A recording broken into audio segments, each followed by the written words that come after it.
Assalamualaikum warahmatullahi wabarakatuh. Alhamdulillahilladzi hadana lihada wa ma kunna linahtadi laula an hadanallah. Segala puji bagi Allah yang telah menunjuki kami kepada surga ini, dan sekali-kali kami tidak akan mendapat petunjuk kalau Allah tidak memberi kami petunjuk.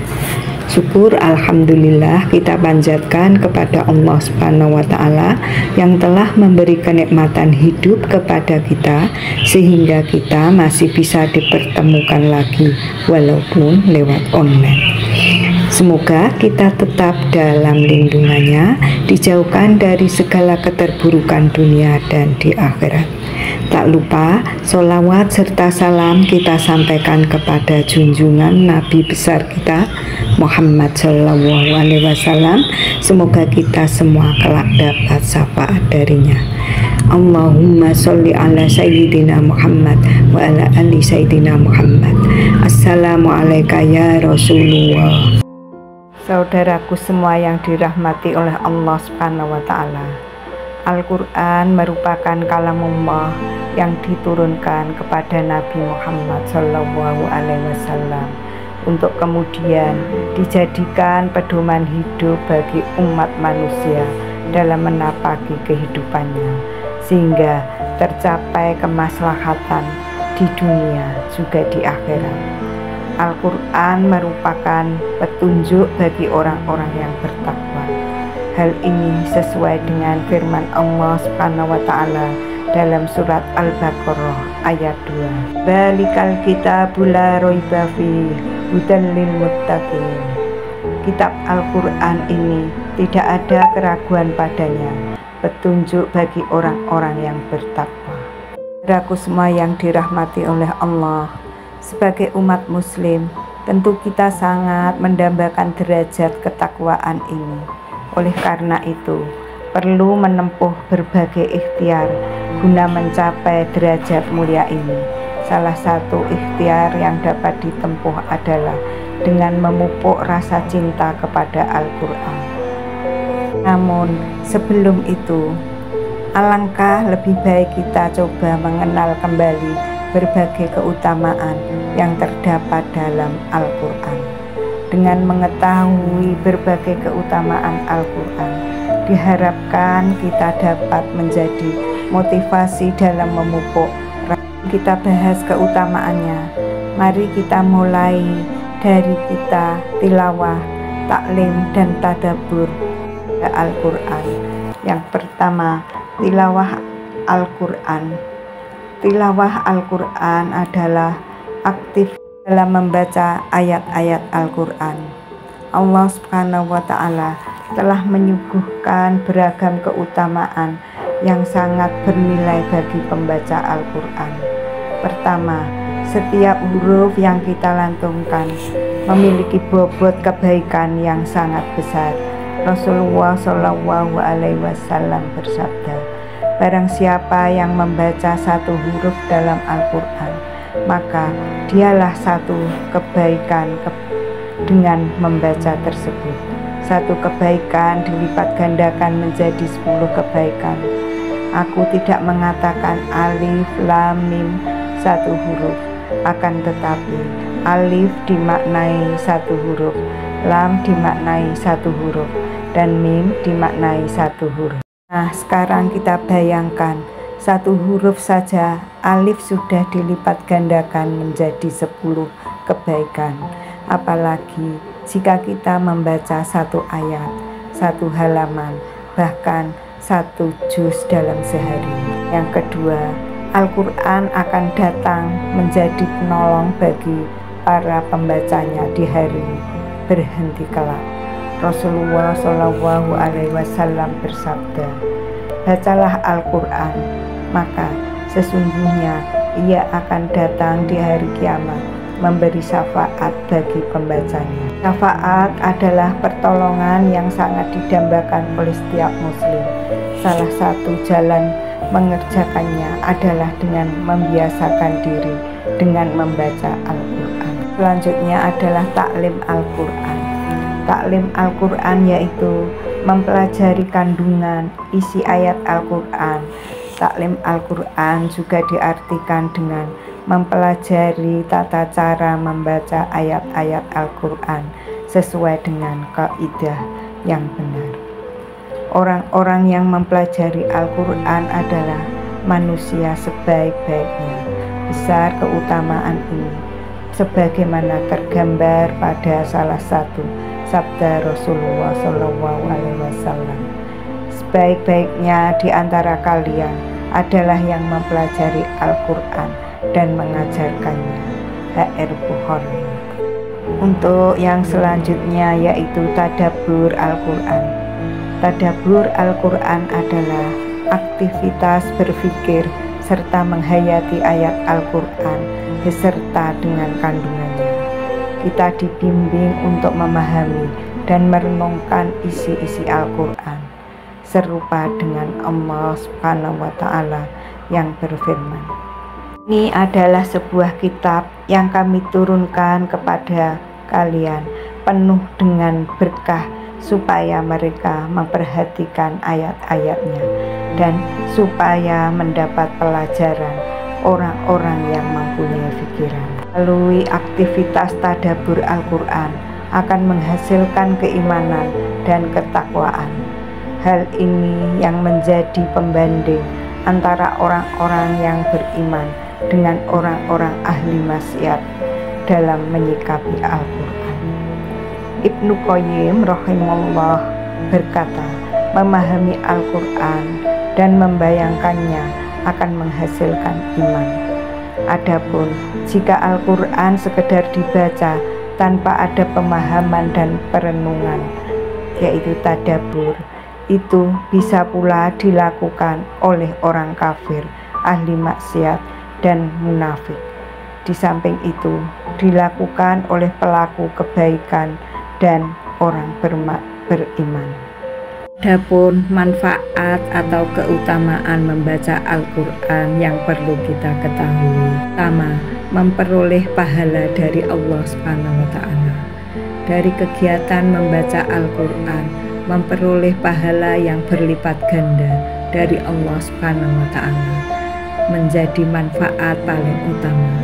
Allah memahami niat kita dalam membaca kitab suci tersebut, walaupun kita tengah terbata-bata saat melaksanakannya. Rasulullah SAW pernah bersabda mengenai pahala yang diperoleh dari kegiatan membaca Al-Quran ini, yakni Allah Subhanahu wa Ta'ala berfirman, "Barang siapa menyibukkan diri untuk membaca Al-Quran sehingga lupa untuk berdoa dan memohon kepadaku, aku memberinya pahala yang lebih utama daripada pahala orang-orang yang bersyukur."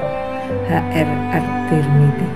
Dasarkan sabda Rasulullah SAW tersebut, jelas bahwa membaca Al-Quran merupakan ibadah wajib dan sangat disenangi oleh Allah Subhanahu wa Ta'ala. Keutamaan yang kedua adalah diselamatkan saat hari penghisapan akhirat. Derajat orang yang selalu menyibukkan diri untuk membaca Al-Quran akan dinaikkan, apalagi saat hari penghisapan di hari kiamat kelak. Derajat mereka akan selalu naik ke tempat atas, yakni surga. Rasulullah SAW bersabda, ada 3 orang yang pada hari kiamat berada di atas bukit pasir dari kasturi hitam, tanpa disentuh ketakutan dan tidak dikenal penghisapan, hingga penghisapan kepada semua manusia selesai.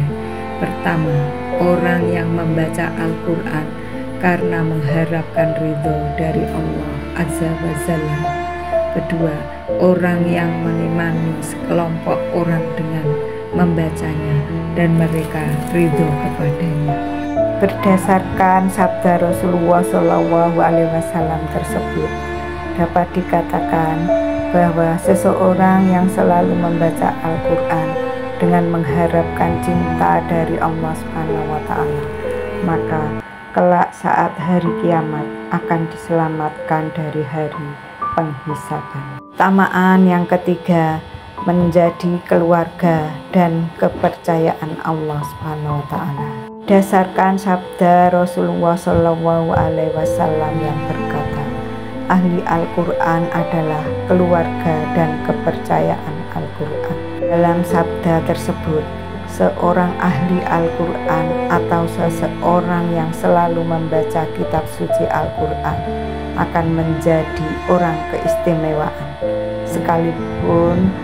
sekaligus kepercayaan Allah Subhanahu wa taala. Selain itu, dengan membaca Al-Qur'an, kita dapat menjadi lebih dekat dengan Allah Subhanahu wa taala. Seperti yang terdapat dalam sabda berikut. Ahmad bin Hambal berkata, saya bermimpi melihat Allah Azza wa Jalla. Saya bertanya, ya Tuhanku, apakah cara yang paling utama bagi seseorang untuk mendekat kepadamu? Dia menjawab, dengan kalamku, wahai Ahmad. Saya bertanya lagi, ya Tuhanku, apakah dengan memahaminya atau tak memahaminya? Dia menjawab, dengan memahaminya ataupun tanpa memahaminya. Makna yang keempat, menjadi obat terbaik saat sakit. Membaca kitab suci Al-Qur'an membuat perasaan, hati dan pikiran kita menjadi tentram. Mengapa demikian? Karena dalam kitab suci Al-Qur'an, ayat-ayatnya mengandung kenikmatan dan keindahan yang dapat dirasakan oleh ahli Al-Qur'an.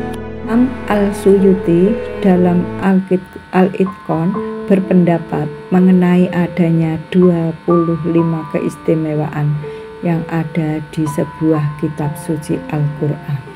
Beliau berkata, Ibnu Majah dari lain-lain meriwayatkan bahwa Ibnu Mas'ud berkata, hendaklah kalian berobat dengan Al-Qur'an dan madu. Selain itu, dalam hadis lain juga menyebutkan mengenai manfaat Al-Qur'an yang dapat menjadi obat terbaik saat sakit, yakni obat terbaik adalah Al-Qur'an. Tak hanya itu, Tolhah bin Musrif berkata, jika Al-Qur'an dibacakan kepada orang yang sakit, sakitnya akan terasa ringan. Keutamaan yang kelima, rumah yang dibacakan Al-Qur'an diberkahi oleh Allah Subhanahu wa taala. Rumah yang kita tinggali apabila sering kita bacakan ayat suci Al-Qur'an tentu akan diberkahi oleh Allah Subhanahu wa taala. Apabila anggota keluarga yang berada di rumah selalu membuka dan membaca Al-Qur'an, maka rumah tersebut seolah bercahaya terang karena ibadah tersebut. Amr bin Al-As berkata bahwa setiap ayat dalam Al-Qur'an merupakan satu tingkatan di surga dari pelita di rumah kalian. Yang keenam, dijauhkan dari setan.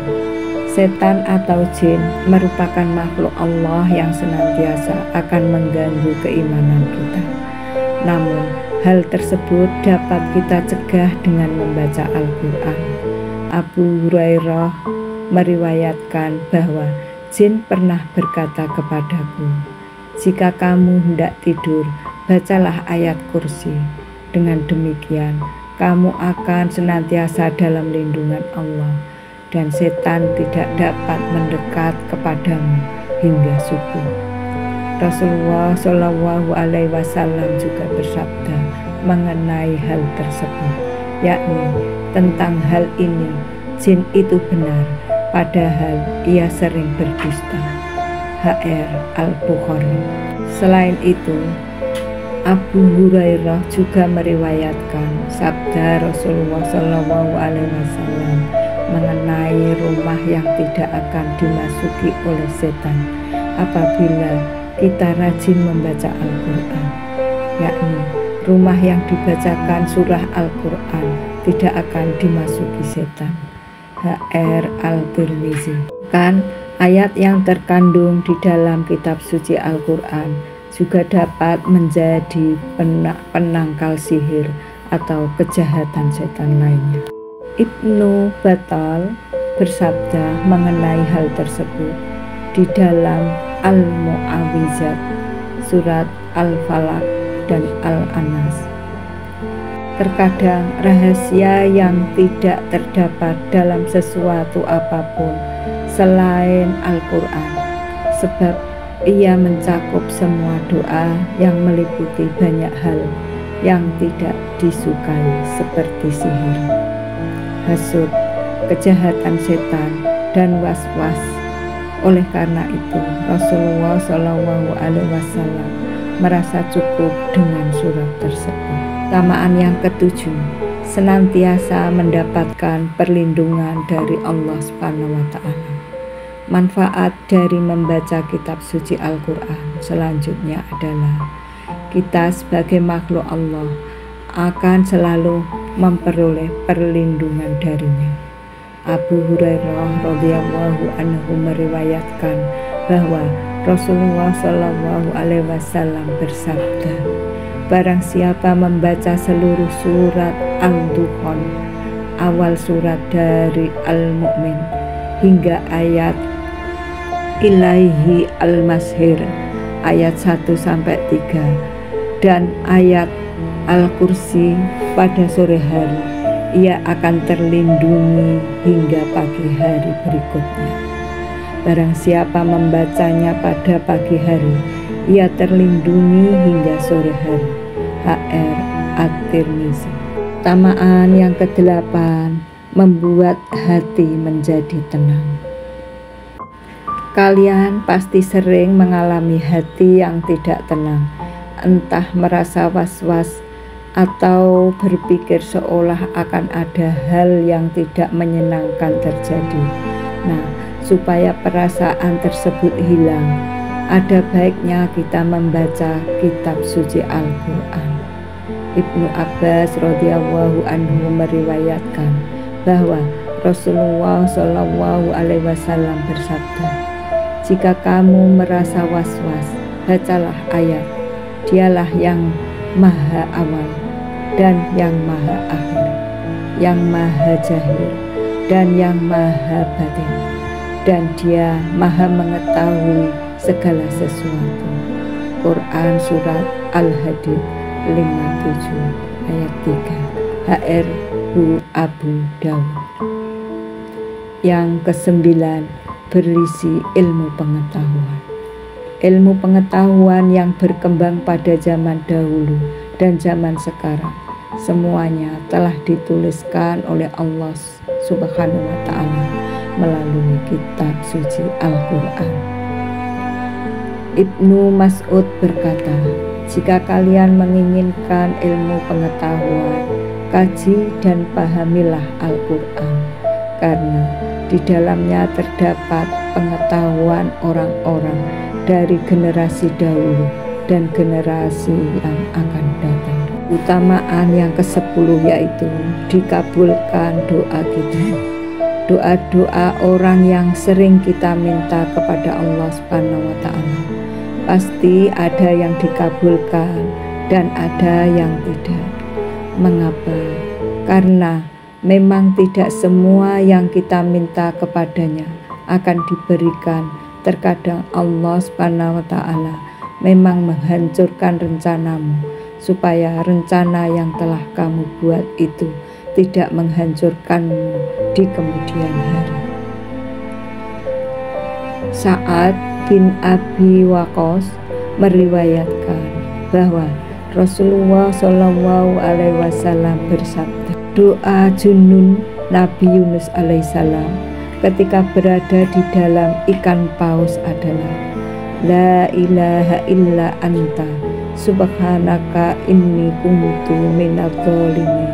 Ya Tuhan, selain Engkau, Maha Suci Engkau, sesungguhnya aku termasuk orang-orang yang menganiaya diri sendiri. Jika seseorang muslim berdoa dengan ini untuk memohon sesuatu, Allah pasti mengabulkannya. HR Al-Timirdi dan Al-Hakim.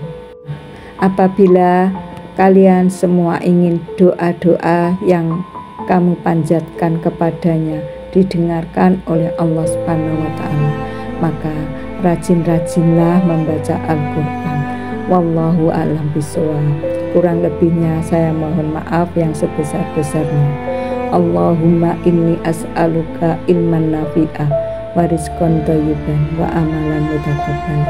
Astaghfirullahaladzim, astaghfirullahaladzim, astaghfirullahaladzim. Subhanakallahumma wa bihamdika asyhadu an la ilaha illa anta astaghfiruka wa atubu ilaik. Assalamualaikum warahmatullahi wabarakatuh.